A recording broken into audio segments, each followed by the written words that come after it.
Hi guys, this is Ali YouTuber. मैं इस time पे मौजूद हूँ ई प्रॉपर्टी के ऑफिस में और मेरे साथ मौजूद है आतिफ इकबाल साहब। अस्सलाम वालेकुम आतिफ इकबाल साहब, कैसे हैं? ठीक ठाक है जी वालेकुम अस्सलाम। अल्लाह का शुक्र है अली भाई। आपने सबसे पहले तो आपका मशकूर हूँ कि आप लाहौर तशरीफ लाए और आपने मुझे मौका दिया इस बात का कि मैं डीएचए कोयटा के हवाले से कुछ बातें आपसे कर सकूँ। नहीं, आपके पास आना, आपका एक्सपीरियंस, आप मार्केट के बीच में बैठे हैं, लाहौर में बैठे हैं, डेफिनेटली आपसे बेहतर कौन समझ सकते हैं मार्केट को। आतिफ इकबाल साहब, एक बात बताइएगा, राइट नाउ अगर मैं मार्केट को देखूं, डीएचए कोयटा को देखूं और 2025 को देखूं, रियल एस्टेट को देखूं, तो क्या देख रहे हैं? अली भाई, आपको पता ही है 2024 के मतलब जून के बाद से अब हम मुसलसल ग्रुप्स के अंदर भी डिस्कशंस करते आए हैं कि 2025 जो है वो डीएचए कोयटा के लिए बेहतरीन साल है। एक तो वो ईयर ऑफ लिवेबिलिटी है, यानी कंस्ट्रक्शन उसमें स्टार्ट हो जाएगी और हमें पता है पोजीशन ऑलरेडी जनवरी में डीएचए कोयटा ने अर्ली बर्ड का दे दिया है और कई घर वहाँ बन भी चुके हैं। इस वक्त तकरीबन 5 विला जो डीएचए सिग्नेचर विला थे वो ऑलरेडी तैयार हो चुके हैं, उनकी मार्केट में आ चुकी हैं। तो एक बात तो ये है कि 2025 का जो साल है वो डीएचए कोयटा के लिए इन्वेस्टमेंट के लिए बहुत अच्छी अपॉर्चुनिटी है। इस वक्त यही एक प्रोजेक्ट है डीएचए ब्रांड के अंदर जिसकी इन्वेस्टमेंट कॉस्ट जो है वो बड़ी लो, मतलब ट्रांजैक्शन कॉस्ट जो है वो बड़ी लो है।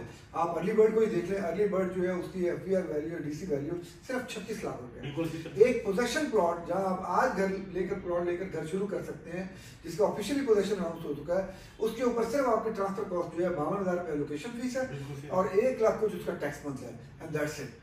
ये जो ट्रांसफर कॉस्ट है ये इस वक्त पूरे मतलब जितने भी और डीएचए हैं शहरों के आपको कहीं नहीं मिलेगी पोजेशन प्लॉट के साथ। आतिफ इकबाल साहब, मैं अभी आपका तीसरा चौथा इंटरव्यू है, हर बंदा ये बोल रहा है कि लोएस्ट है सबसे जो जो जो ट्रांजैक्शन की अमाउंट है, जो एफबीआर के ऐसा ना हो डीएचए की सुन के कई प्राइसेस बढ़ा दे।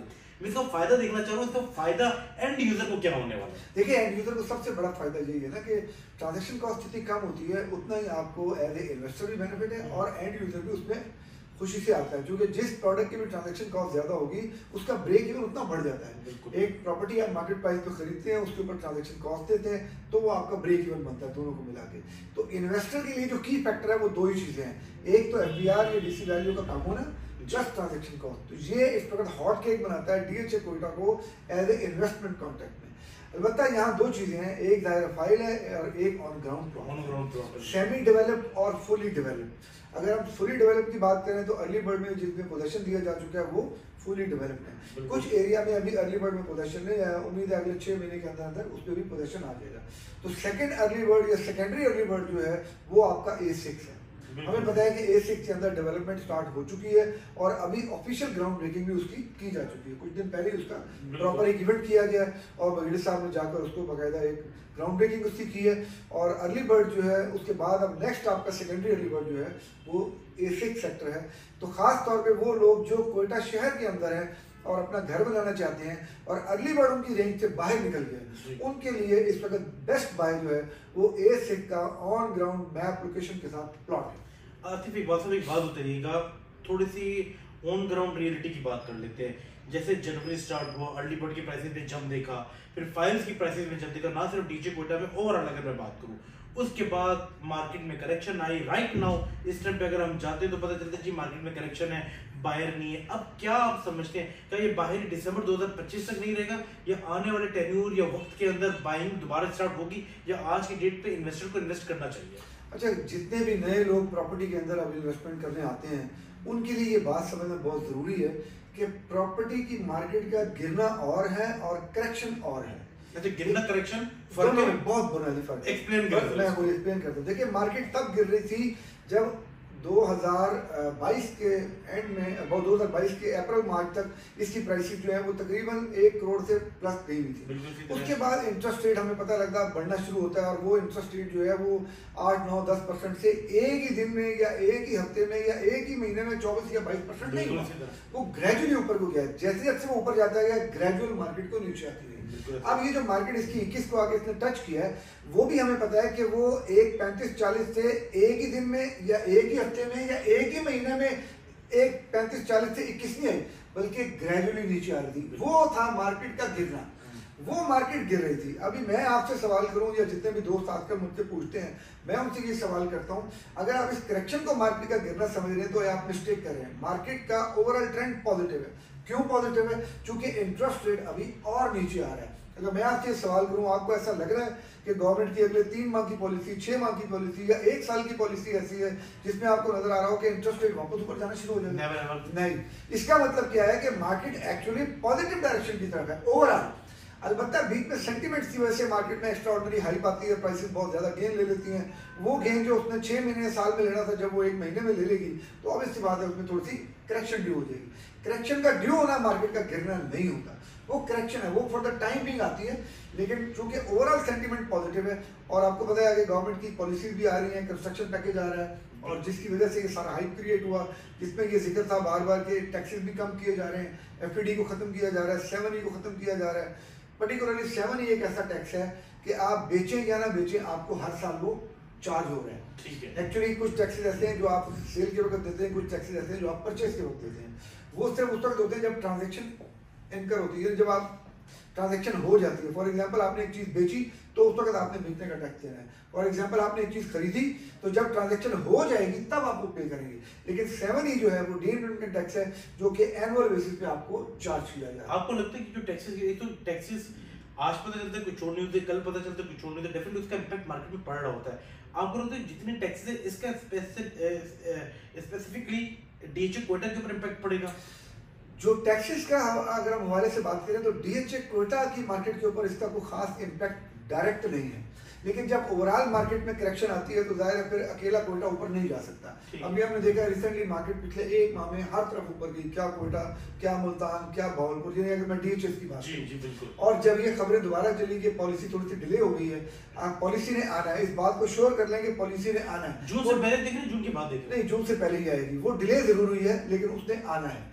तो टैक्सेस के जब ये पॉलिसी में थोड़ा सा डिले की खबरें चली तो उससे मार्केट ने दोबारा करेक्शन ली। हालांकि हमने ये मैसेज भी चलाया, आपने ग्रुपों में सुना भी होगा, जिसमें इसकी एक्सप्लेनेशन भी दी कि डीएचए क्वोटा पर इसका इम्पैक्ट एक्चुअली नहीं है।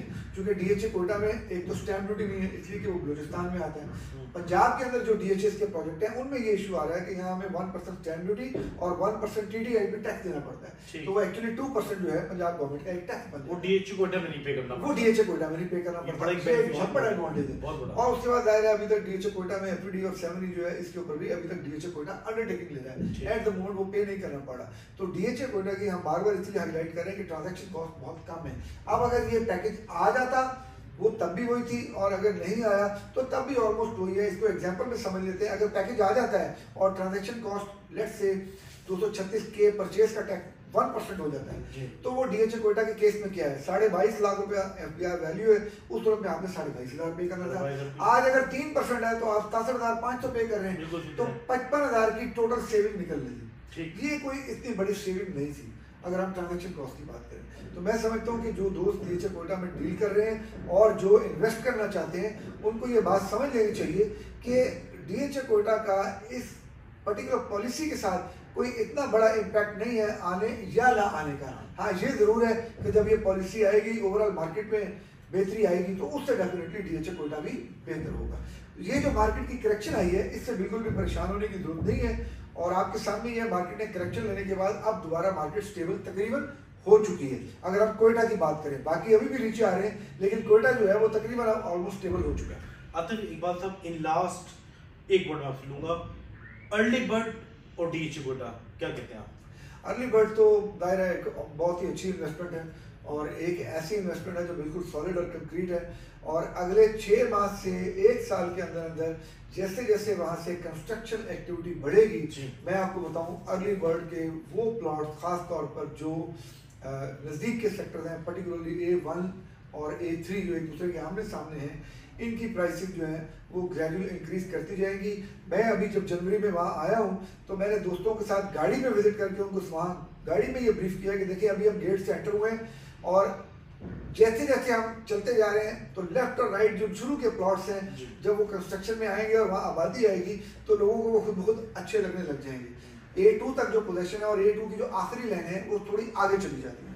तो ये जो 2 सेक्टर हैं पर्टिकुलरली खास तौर पर जो सेंट्रल पार्क है डीएचए का, ये पूरे डीएचए कोयटा का सबसे बड़ा पार्क है। आज की डेट में भी यही मैप में सबसे बड़ा पार्क है और फ्यूचर में भी यही सबसे बड़ा पार्क होगा, इसीलिए इसका नाम सेंट्रल पार्क रखा गया है।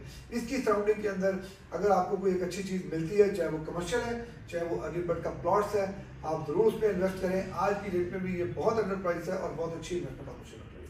आतिफ इकबाल साहब बहुत बहुत शुक्रिया आपका, थैंक यू सो मच।